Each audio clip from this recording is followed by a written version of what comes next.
Bitcoin scam. Oh my God, this was such a crazy day. Founder Elon Musk, even Microsoft's Bill Gates, just some of the big names targeted by con artists. Oh God. And I made a video about it because it's literally a RuneScape scam, doubling money. Double your GP in Varrock Square. I'll trim your rune armor. And it worked. The scammer got a lot of money. Oh yeah, Obama was also in the hack. Yep, Obama was doubling Bitcoin that day. It was wild. It was amazing. Fucking Jesus Christ Twitter account was probably promoting it. Like, they got all of the big ones and apparently made off with 4.1 million, but got caught. I never knew they got caught. I thought they got away with it, so this will be a really interesting ride.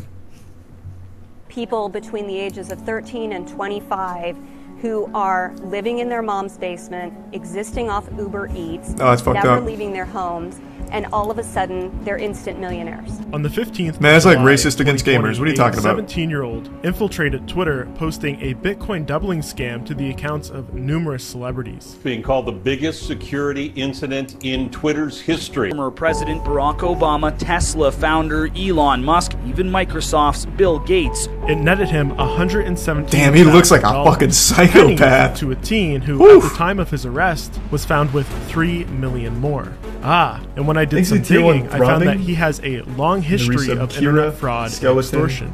So today, I'm going to tell you the untold story of Graham. How he went from stealing thousands on Minecraft, to robbing millions from CEO hedge fund types, to getting involved in a homicide, Minecraft to and big eventually crime. Getting greedy and hacking Twitter. Story as old as before time. He was 18. This is going to be a wild ride into the seedier sides of the internet, so buckle up. I'm surprised he didn't start in RuneScape. That's where a lot of scams shit, are started. Your channel's literal shit. You get 0 views. I'm basically your fucking channel, dude. Might as well say open makes MC vids. Come on now. They work together and they scam, like Minecon capes. Like they sell Minecon capes and it's a scam. Man, Minecraft really is a gateway drug to some degeneracy. Last month off of Minecraft. I know you're DDoSing. I didn't hit him off. Thank you, You subs, River, hit him off. and It's the 10 not you your subs, first time Havoc. DDoSing someone. Thank you, Havoc. I only believed it because of his YouTube channel, because he has subs, but it's actually ridiculous some of the stuff that Graham got up to in 2016 when he was just 14 years old. But most of all, I found that this era of his life really highlights something important about his personality. See, Graham was running what was a rather large YouTube channel for the niche that he was in. He was doing videos on a Minecraft game mode known as Hardcore Factions, and in his videos he was extremely charismatic and charming. But underneath this act, he was really leveraging and taking advantage of his audience to scam them for money. And worst of all, when exposed, he would show zero regard for right and wrong. He literally didn't care what other people thought of him. Look, what we're about to explore on the surface is just the shenanigans of a young teenager. But what it helps us understand is how he was able to make a seemingly small leap out of this world into committing his later, much more serious crimes.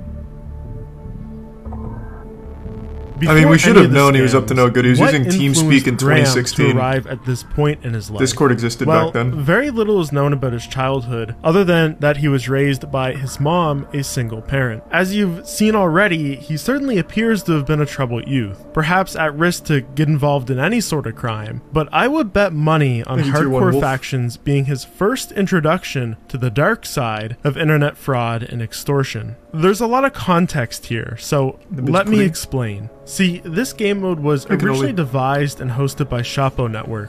It was a twist on the already notoriously toxic game mode, Factions PvP. Never heard of it. At its core, players formed teams, aka factions. They would build bases to store their loot, and they would fight members of other factions with the hopes of beating them so they could raid their bases for the riches and bragging rights. Sounds fun. This new hardcore version had a couple of twists that really pitted players against each other. The most intense of these changes is that if you were killed, you would be banned from the server for the duration of your playtime, and this gave players time to stew, and it bricks your computer, coming up with a plan for revenge, even you if die it in the game, you die in real life. Game.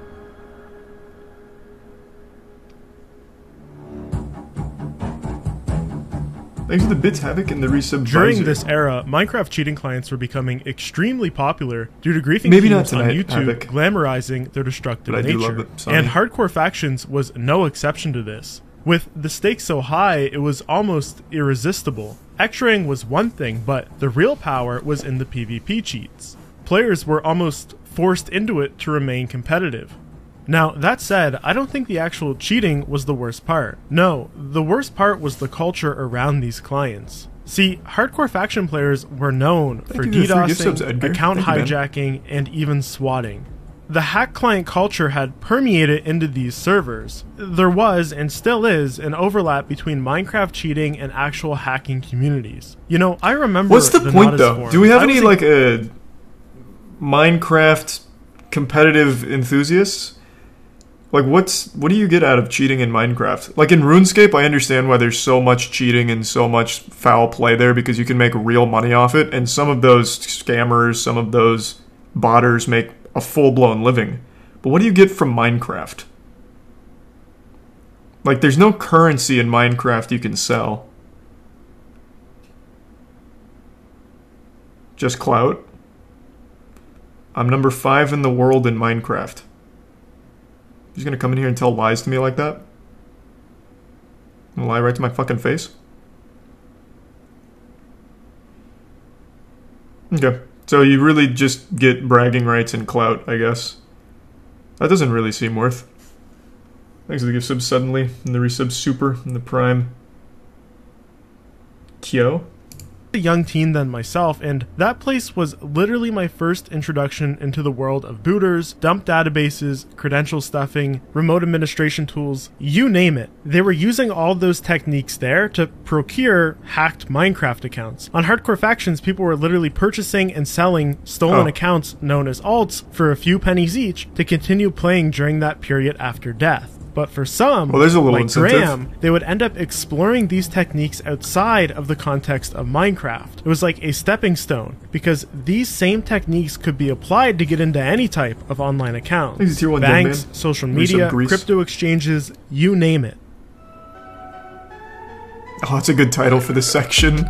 Open you a beach, scamming piece of shit, say you make 5K a month. That's bullshit. Scamming kids for $30, hit a bitch up. You can't get a holla, man. Shut the fuck. Now, of course. Now that was fire. I don't know who that was. That might have been Playboy Cardi on the track. I'm not sure.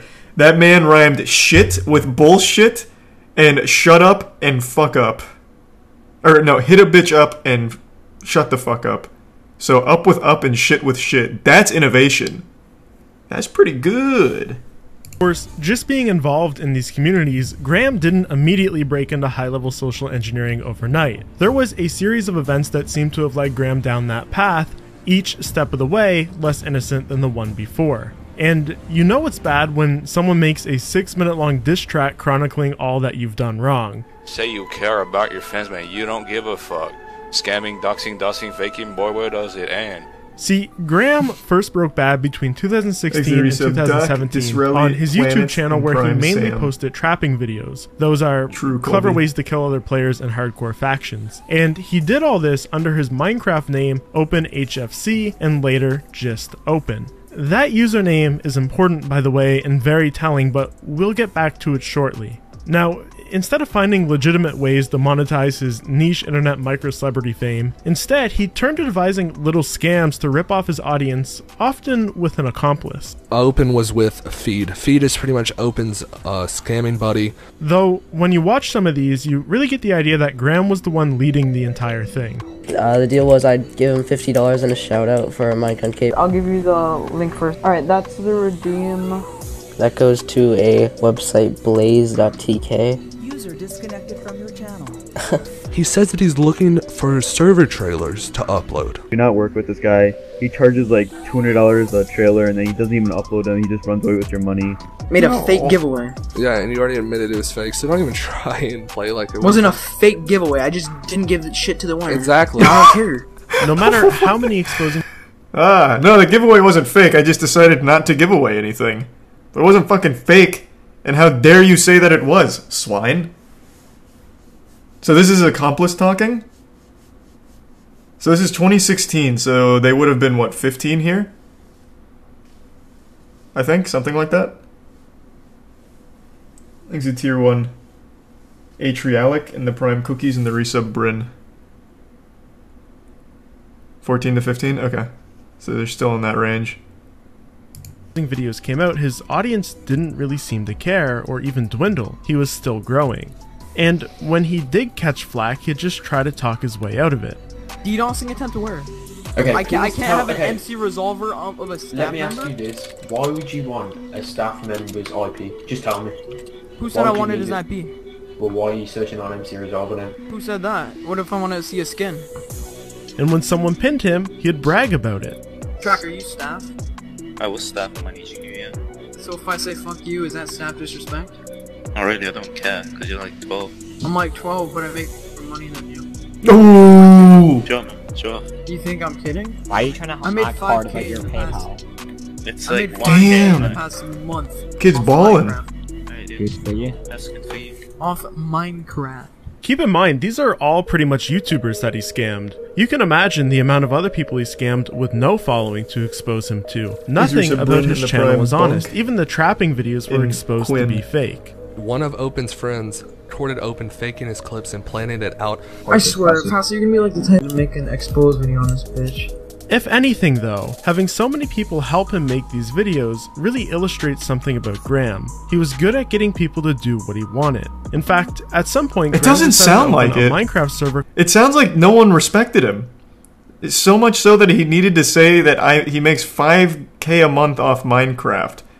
Like going into random team speaks to talk about the money he makes. It doesn't seem like he was successful at getting anyone to do what he wanted besides that one guy that was suckling on his bosom for pennies, I imagine, little crumbs.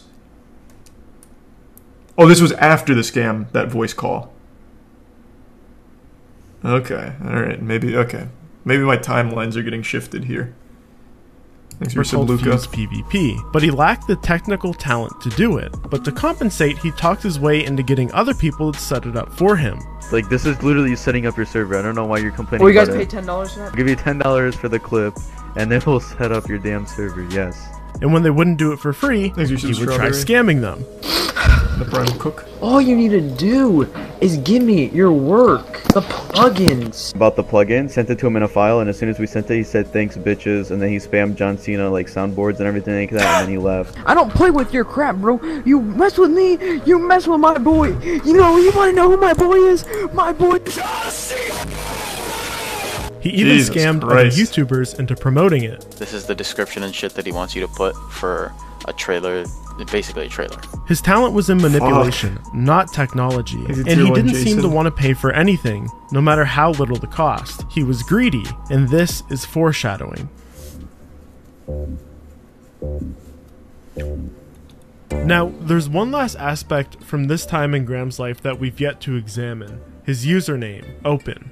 It's pretty nice, right? Well, he likely purchased it for a few $100s off somebody who stole it. See, there is a whole market for unique usernames like this, be it for Instagram, Twitter, Minecraft, you name it. And worse, there's a group of people who are acutely aware of this and have made careers out of obtaining these names for sale by any means possible. The most notorious form for this is OG Users. It's a known marketplace where these types of usually stolen social media accounts are traded. While of course they don't openly advertise or condone the illegal side of how members obtain these accounts, some of the worst stories of targeted harassment and extortion that I've ever heard of were committed by members of this forum. And by 2016, Graham had set up an account to buy and sell usernames here. But it wasn't until 2018 that he really worthless niche. Basically, right at the end of his Minecraft Who cares that much about the Hardcore username? Factions was falling out of popularity, and so this was a natural transition, given that the communities are somewhat linked already, and Graham has a proclivity for making bad decisions in the pursuit of money. You've got to understand, a good name like @Panda on Twitter will go for thousands of dollars. There's serious money in hacking them, and the members of this forum have varying levels of experience. Of course, the vast majority have no idea what they're doing, but at the very top you have a handful of folks that are versed in blackmail, doxing, phishing, sim swapping, to name a few of the techniques that they use to take over accounts. And Graham, being a social butterfly, was getting himself involved with that more experienced crowd. I knew Graham under the alias Graham, which was probably what am I looking at? All the people knew him. It's like an old sci-fi movie from the 80s. He used to just scam people all the time. Then he started like hacking people was a sim swapper.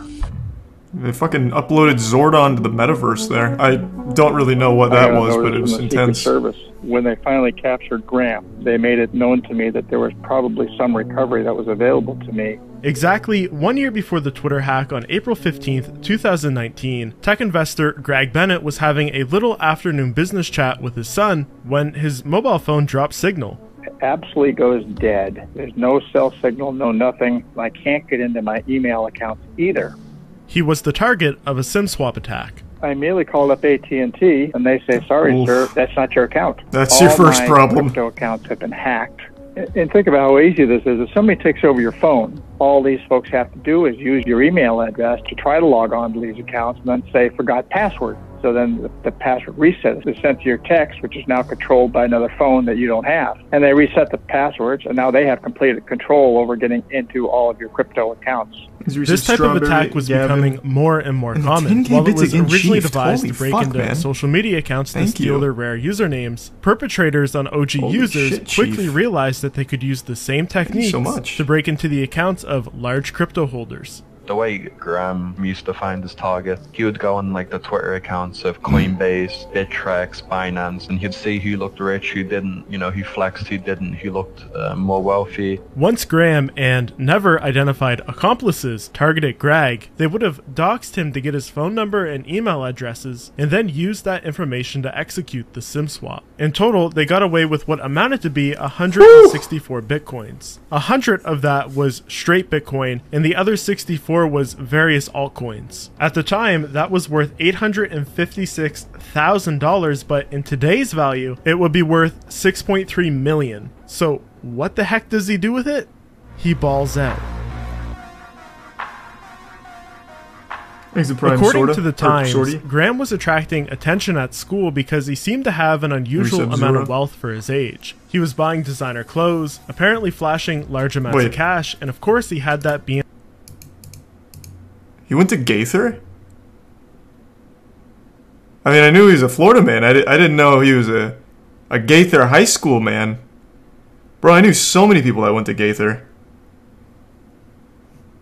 That's crazy. Wealth for his age. He was buying designer clothes, not that it matters. Apparently flashing large amounts of cash, and I would have been well graduated by the time he was at Gaither. But where he was really showing off was on his Instagram account at Air. Now, unfortunately, this account has since been terminated and most of the content lost to time. But to give you an idea of the type of purchases he was boasting about, one of the things that did survive is this shout out from a jeweler to the hip hop elite showing that Graham had purchased himself a gem-encrusted Rolex. Dude was spending some mad coin, but I think there's something a little deeper here than him just having been a 17-year-old showing off. I mean, this was part of sim swapper culture. People between the ages of 13 and 25 who are living in their mom's basement, existing off Uber Eats, never leaving their homes, and all of a sudden, they're instant millionaires. Coin bandit.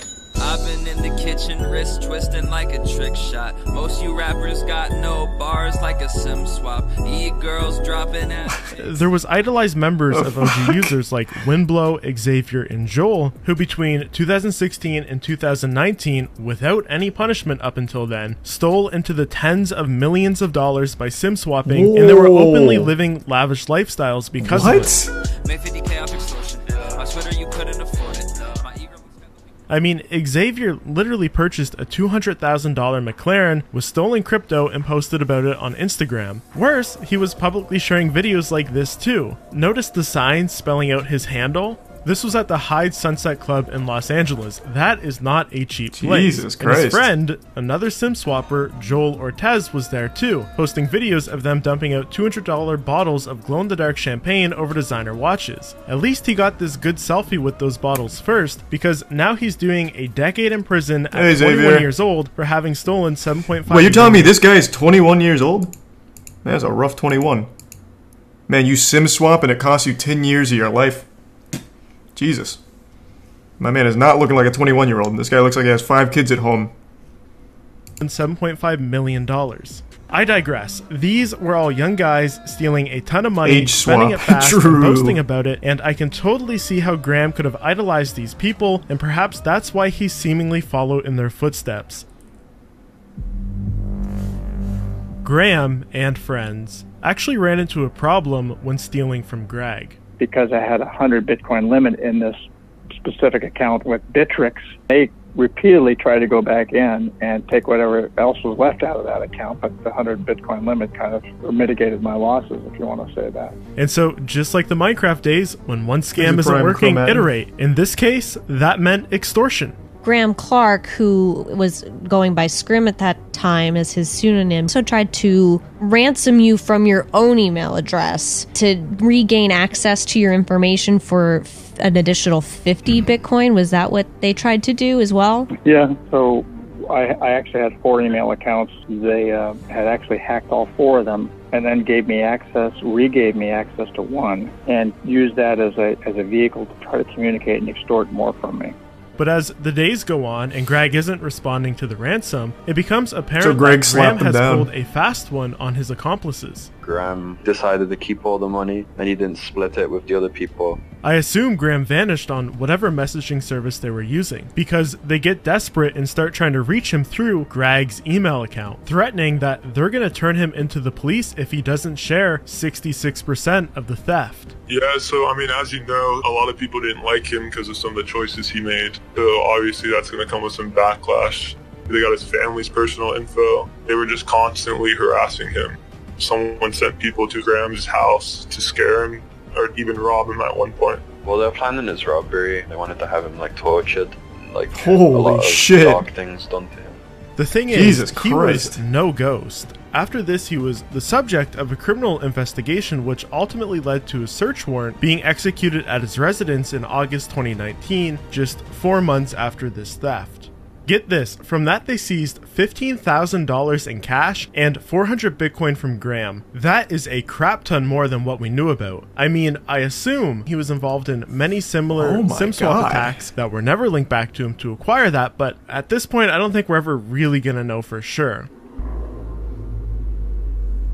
Now, while Graham was waiting on the outcome of this criminal investigation, which seized his money, according to the Times from interviews with his peers, there's some claims that he got involved with selling drugs. Everything from vapes to weed. Why would you? If you have 400 Bitcoin and you keep somehow successfully scamming, why would you go to, like, selling drugs? That's such a unnecessary leap. It's taking steps backwards and increasing the danger to yourself. This guy's such a fucking idiot that must have just got really lucky. LSD. And over Christmas break, January 4th, 2020 now, this got him involved in a home invasion in which one of his friends ended up dead.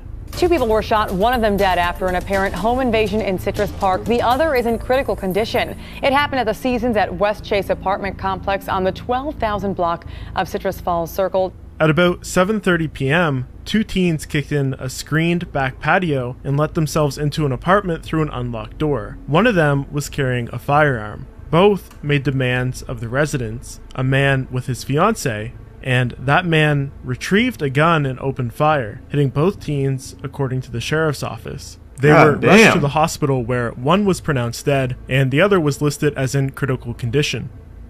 When patrol deputies arrived on scene, they located a suspicious vehicle with 2 more teenagers inside. One of those teenagers was Graham. From the police file, one of the kids claims that Graham had essentially set them up. He went with them to the house of another drug dealer with a gun and then took off when he heard the shots. In his interview with police, Graham denies anything about it. You say, I don't know anything about it. I'm not aware. That's why I gave them money. If they were going to go rob someone, why would I give them money?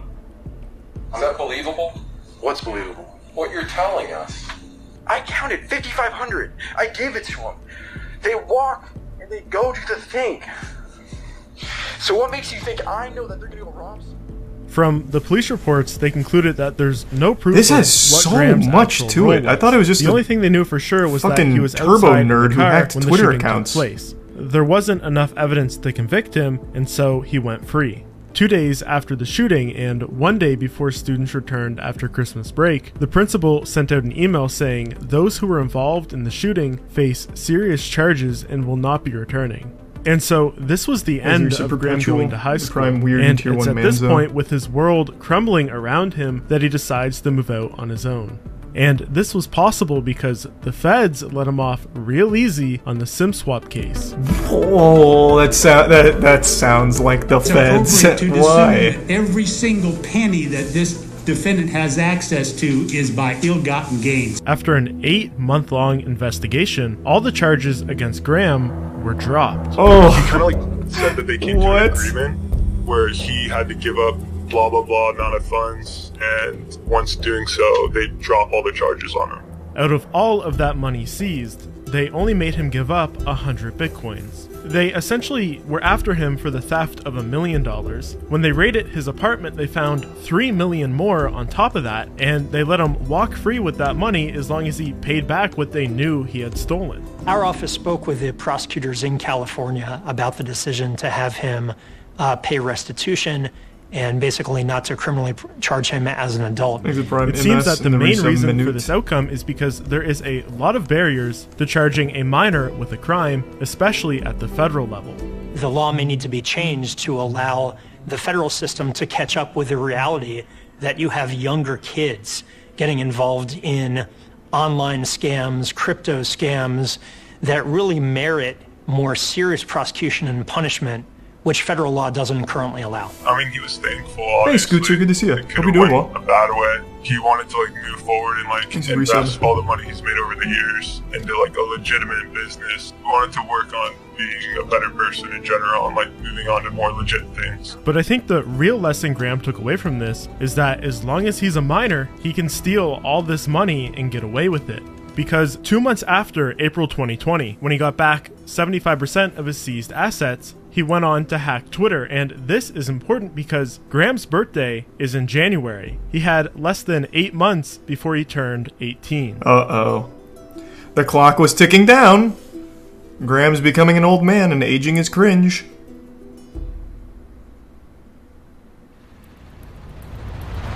We're watching this story. Several high-profile Twitter accounts appear to have been hacked. Being called the biggest security incident in Twitter's history. It's all part of a Bitcoin scam. Oh my God, this was such a crazy day. Founder Elon Musk, even Microsoft's Bill Gates, just some of the big names targeted by con artists. Oh God, if you were on Twitter that day and read the replies to those tweets, oh man, your whole foundation of how you perceived the universe would have been shaken. People genuinely thought those were real tweets from those really rich accounts and started sending Bitcoin to them, and then would check in a couple hours later wondering when the double was coming back. It was fucking wild. How anyone could fall for that is beyond me. Because it's not just like octogenarians that don't understand the internet. These are crypto bros. Like, these are pretty young guys that were falling for this. It's crazy. Like, it's absolutely crazy.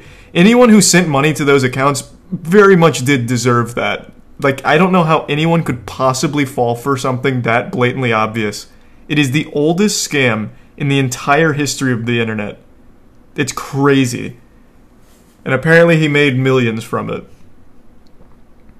50 transactions have already been sent to that Bitcoin address. July 15th, 2020, Twitter erupts into chaos, and everybody is desperately trying to find out how this happened and who is behind it. The search goes back to these two OG user members, who both have made threads literally less than 24 hours before, offering to sell any username you want for a few $1,000s.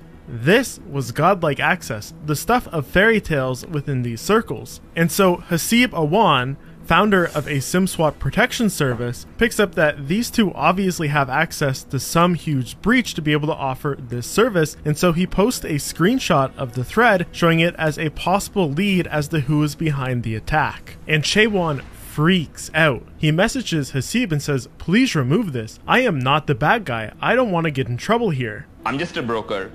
I had no involvement in the hack, and it's freaking me out. He was just trying to prove that I'm just a middleman. I actually didn't do anything." Turns out this was a 19-year-old from the United Kingdom, Mason Shepard, and he was very scared about what his implication in all of this was going to be. And Hasib, having the foresight that this guy is likely going to be arrested within 24 hours, suggested that he talks to a journalist right away to set his side of the story straight. It turns out that he had been contacted along with another OG user member, Nima Fazeli, aka Rolex, by this mysterious Discord alias Kirk, claiming that they work for Twitter and they can get any username. Neither of the soon-to-be accomplices believe it. Scams run rampant within these communities, and so they both say, prove it. And Kirk does. He proceeds to give them both access to rare handles, along with sharing pictures of Twitter's internal tools. To quote Rolex's response, "Damn, I'm in."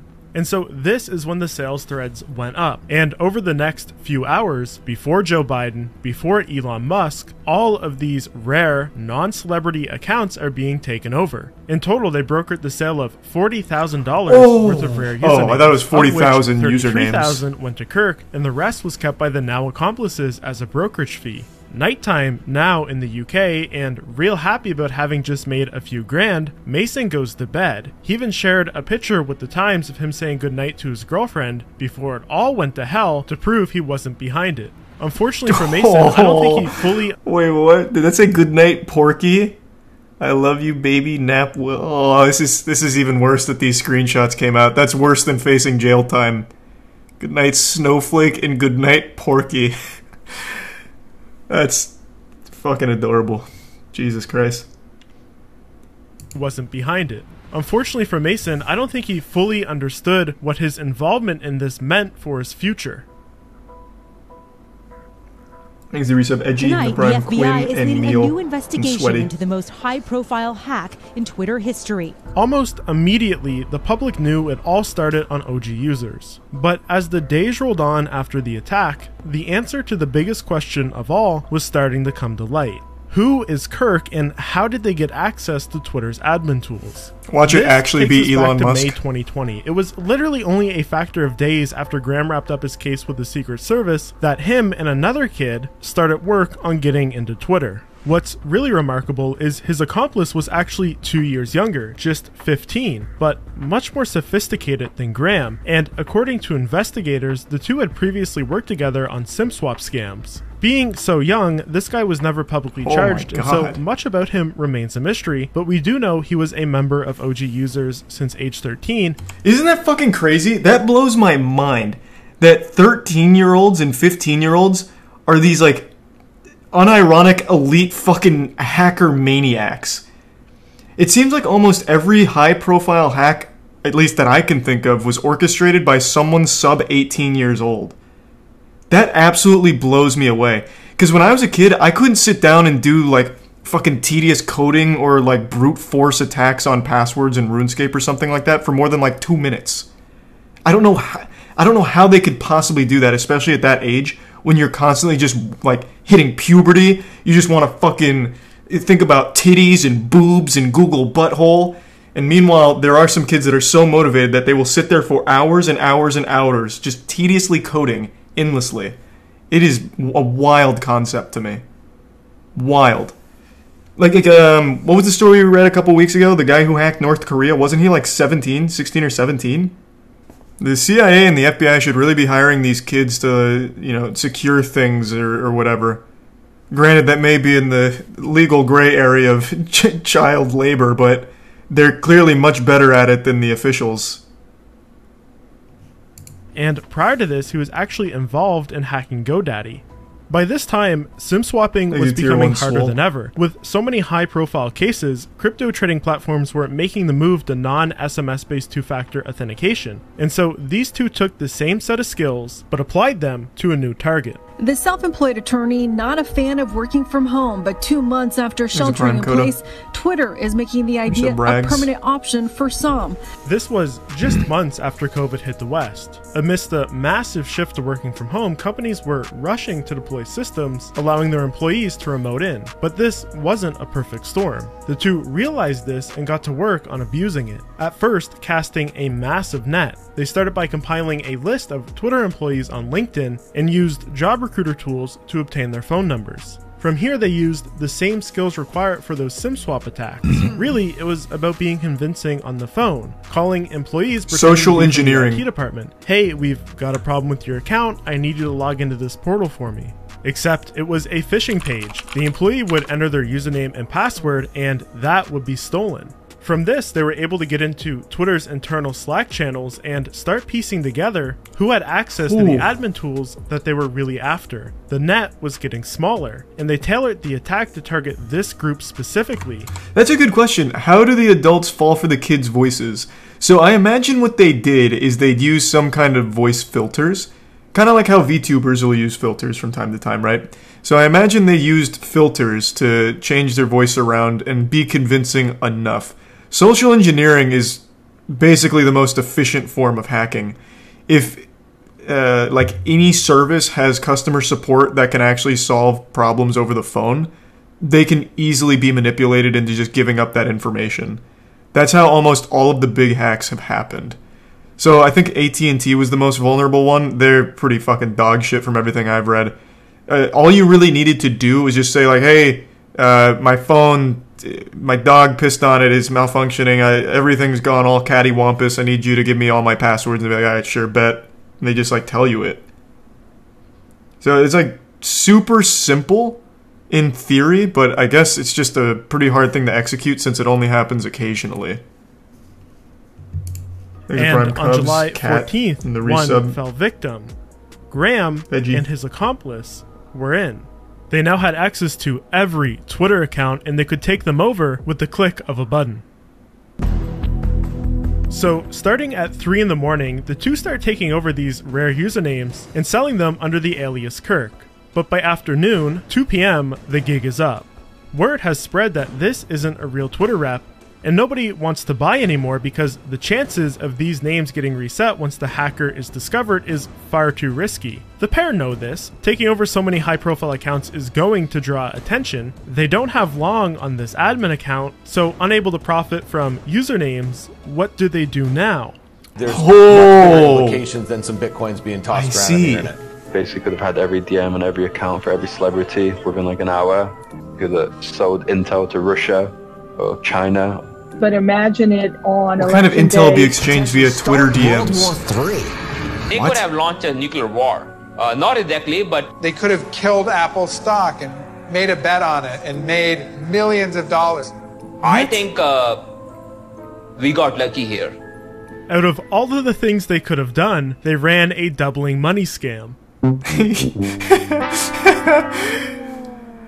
To be fair, in their defense, the clock's winding down, they know that they're not going to have access much longer. You can't really collect all of those DMs in time, right? And even if you could, what would you do with them? No one would believe them since you can easily fake DMs anyway. So you can't really sell the DMs, you can't extort or blackmail with the DMs because you can easily just say it's fake because it's so commonplace. I really don't think there was a whole lot they could have done, to be honest, besides the doubling money scam. Like, what the fuck, like, what could they have done besides this, as far as scamming goes, with that access? Probably find incriminating pictures. Yeah, but I just don't think anyone would be sending that over Twitter. And again, that's another thing that they just say is fake.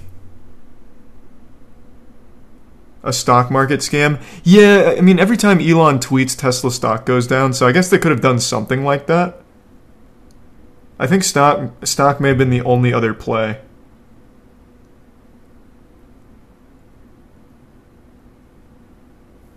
Thanks to resub Absolute Zero in Migs and Sam. They give sub user.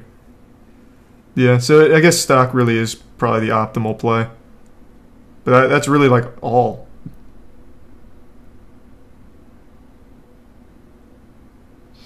If it comes out they hack Twitter, it becomes hard to just say that's fake.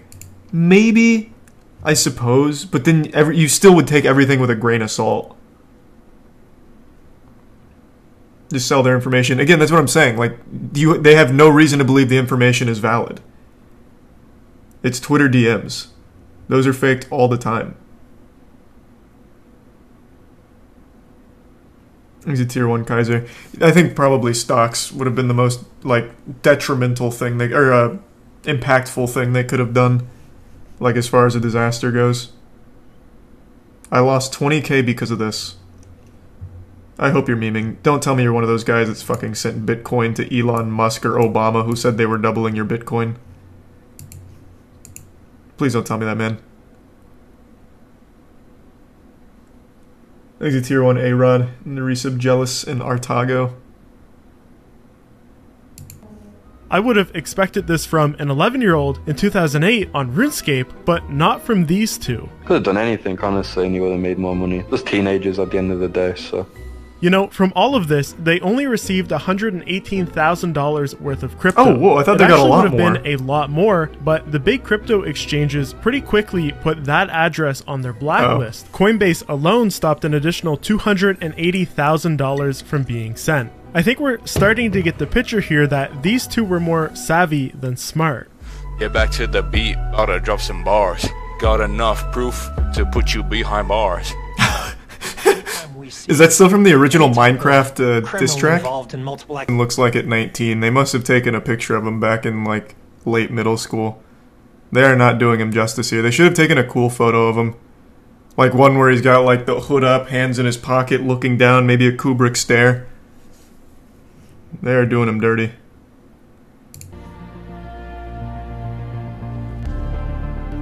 Oh, 45 years? God damn, Mason. Graham and his accomplice. What the fuck is this? This morning, Graham Ivan Clark. Oh. Case 20 CF 879. So, just a couple days after his arrest, the case is already moving forward by means of this Zoom call with the judge and a couple of the attorneys. Mr. White. My name is Mr. Mike Oxmo, representing these. And by now, word had gotten back to OG users, and they were freaking out. They thought their forum was going to get shut down. But one thing OG user members are known for is trolling, be it random people online, be it Zoom calls with judges. And so a bunch of them joined this posing as news agencies. I was just wondering if you're gonna, take Updog into consideration in the Graham case. So I'm removing people as quickly as I can. And it's like, things are getting worse and worse.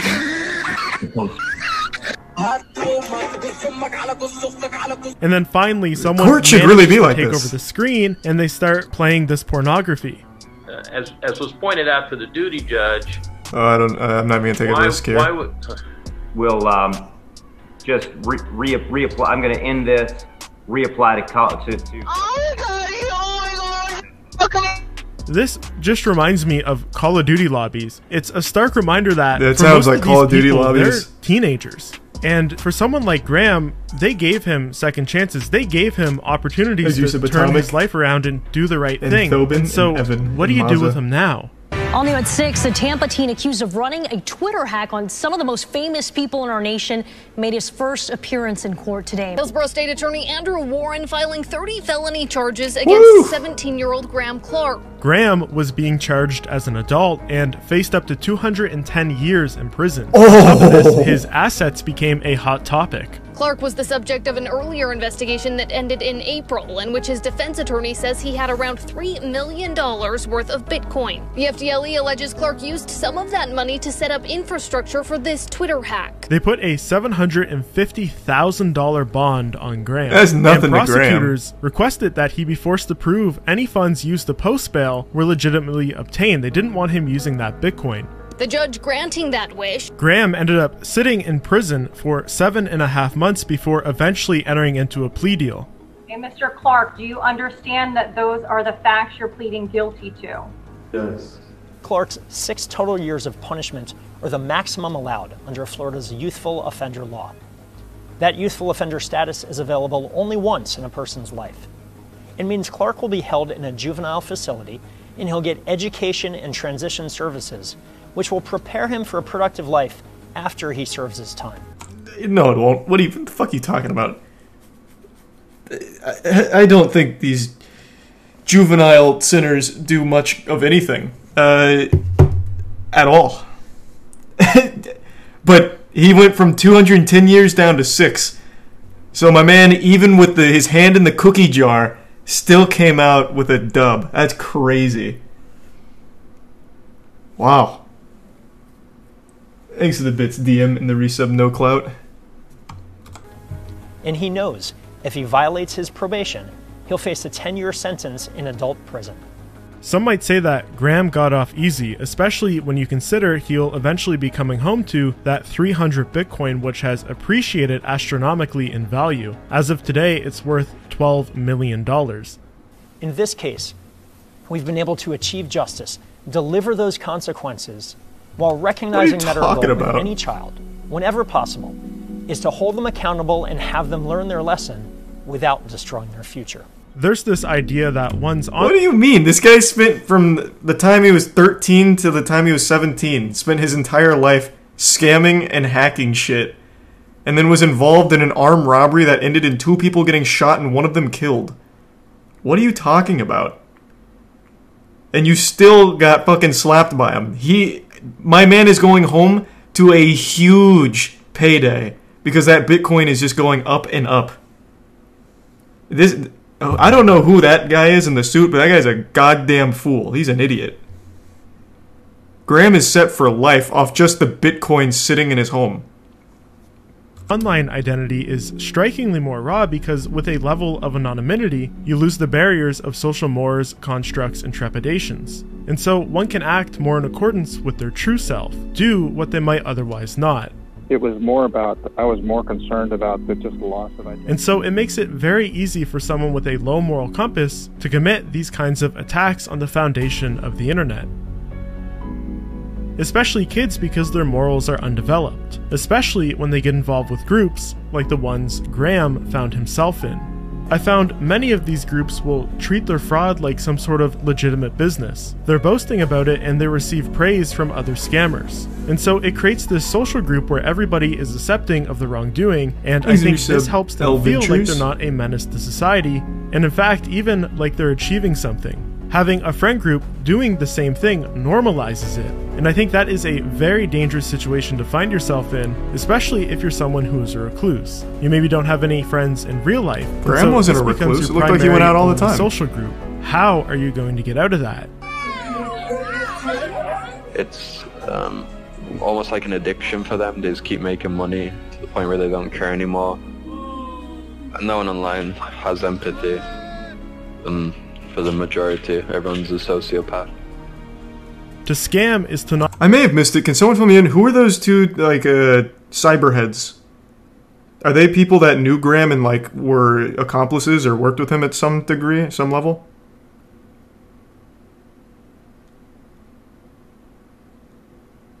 Yeah? Okay. Alright, yeah. I was just wondering, because I don't remember him explaining who they were. They just kind of, like, fucking popped out of nowhere. Not add any value to society, which is a real problem when it comes to sustainability. You know, for the narcissist, maybe the convincing argument is, if you want long-term profitability, being destructive is not the way to achieve that. Instead, focus on creating something that provides value, something you can share outside of that friend group, something that doesn't hurt your fellow humans. Thanks for Cubone, Forsane, and the Prime Pointy. Just since I was a kid, I've always been, like, since I was like 10 years old, I just always was into money. So I've always started making money. I got into social media. I made like a few $100,000. And then I started getting into like cryptocurrency and trading, and then it got into millions. But I didn't plan on none of that.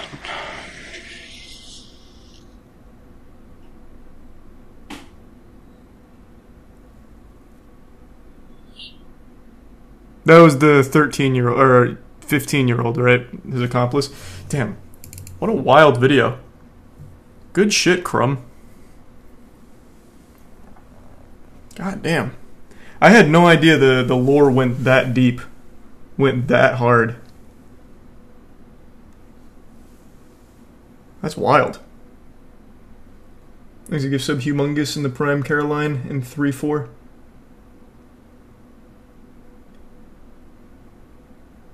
Thanks to the bits Alien and Carp. Not tonight. I already have the ones that I want to watch tonight, Alien. I've already got them all queued up here. And thanks to the resub Corgi. The other kid was 9. No, he said he was either 13 or 15. I'm forgetting now. And thanks to the resub Lorab.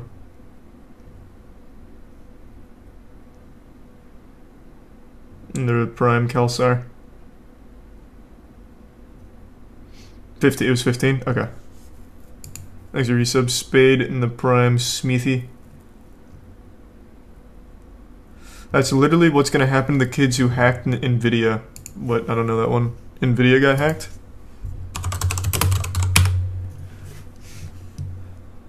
March 23rd. Microsoft, NVIDIA, and Ubisoft hacked by suspected teens. Bloomberg says the mastermind behind the recent attacks is a 16-year-old living at his mother's house. Thanks to the resub. Fusion, Mina, Nick, and the gift sub Kaiser and Tier 1 MWP. The kids are doing this shit at 15. Imagine what they'll do at 30. Well, if history's taught us anything, they're peaking right now. Look at someone like we watched a whole video on him.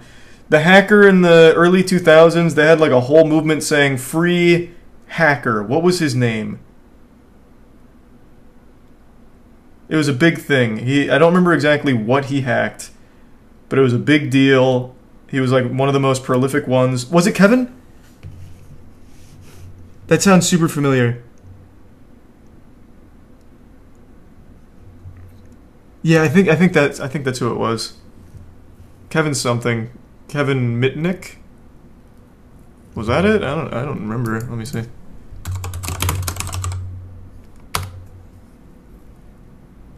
This might be him. The American computer security consultant now. And he was a convicted hacker, best known for his high-profile 1995 arrest and 5 years in prison. That's who I was thinking of, yeah. So he made a huge splash, did some crazy shit, went to jail, got out of jail, and I don't think he's done much since. But then I think he might have just got like a real job. So I think he was like reformed.